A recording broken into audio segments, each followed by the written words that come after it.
Ayun, naglalakad ako ngayon. Nandito ako sa palengke ng Bulacan. May pupuntahan tayong gift giving. Nagaganap ngayon ng gift giving para sa mga TODA. Sa lahat ng member ng 14 TODA. Yo, shoutout nga pala sa Pangulo Pangkalahatan ngayon ng 14 TODA at saka sa Vice President ng Pangulo ng 14 TODA.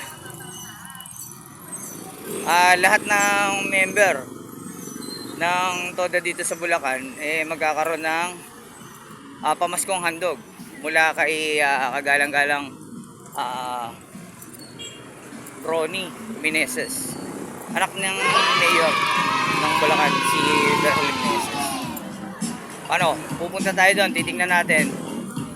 Dahil may sabi tayo, kukuha tayo ng siyempre kasama tayo sa mabibigyan ng gift giving. So, let's go. Sino tatagay mo? Kumaway ka muna. Sabay eh. Oy, sa una. Dito, sa... Every year, nagkakaroon ng pamaskong handog ang Municipality of Bulacan. Ngayon, mas organisado at mabilis ang proseso. This year 2025, 99% of TODA nabigyan. Gandang umaga, nandito na ako sa... dito sa Covered Court Evacuation Center. No? Dito nagaganap yung tingnan natin kung paano mangyayari. Kukuha din tayo ng pamaskong handog kay Consi Ronnie Meneses. Tara, let's go. Ngayon, nandito na ako sa evacuation center. Ito ang ganapan niya. Yung anong proseso, pagpasok ko ng evacuation center, hanapin mo yung lamesa, yung information desk ng inyong TODA. So, let's go. Tara na. Pass tayo. Pag nakita mo na yung information desk ng TODA nyo, pipilap ka lang, pipirma, bibigay na yung pamaskong handog. Ganun kabilis lang. Lahat ng TODA yan, 14 TODA. Shoutout sa Pangulo, lahat ng Panguluan ng 14 TODA. Andito na kami. Ulubad pala to. Just babayan. Padak. Ulog.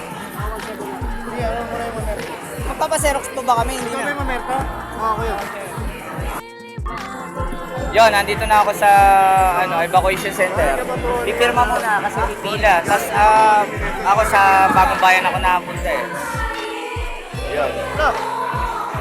Tara, let's. Ito po kay ma'am. Masakaya si ma'am, makapagpakuha ng picture Ito na yung nakuha natin ngayon. Maraming salamat po. Lahat ng TODA nagkaroon.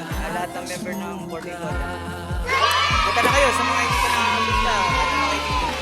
Marama ako niya. Ito pa oh. Ito idol natin. Yo, shoutout. Ito, ano ka dyan? Yung lista ka dyan. Pangalan. Opo, Bagbayan. Ito si Sir. Sir, thank you sa inyo sa airport. No? Thank you po kay kagagalang si Ronnie. Thank you po thank you po. Maraming salamat po. Thank you po. Nakasama natin si Consi Ronnie Meneses. Tapos, nakuha natin yung ating pamaskong handog. Ayan po, lahat ng kasabi ng 14 TODA is nakakatanggap ng pamaskong handog. Maraming salamat. Yun nga, ito na, nakaraos na tayo. Madali lang, wala pang 15 minutes. Tapos ng proseso. And ito, uwi na tayo. Let's go, lalabas na tayo. Palagi nating tatandaan, meron man dumating o wala, matuto tayo magpasalamat. Ako po si Senyor Pakumbo na nagsasabing mahirap, magulo at nakalilito ang buhay sa Pilipinas. Huwag tayong mawala ng pag-asa. Marami pang mabubuting taong natitira at maglingkod ng tapat. Let's go, Senyor Pakumbo. Peace out. Yeah.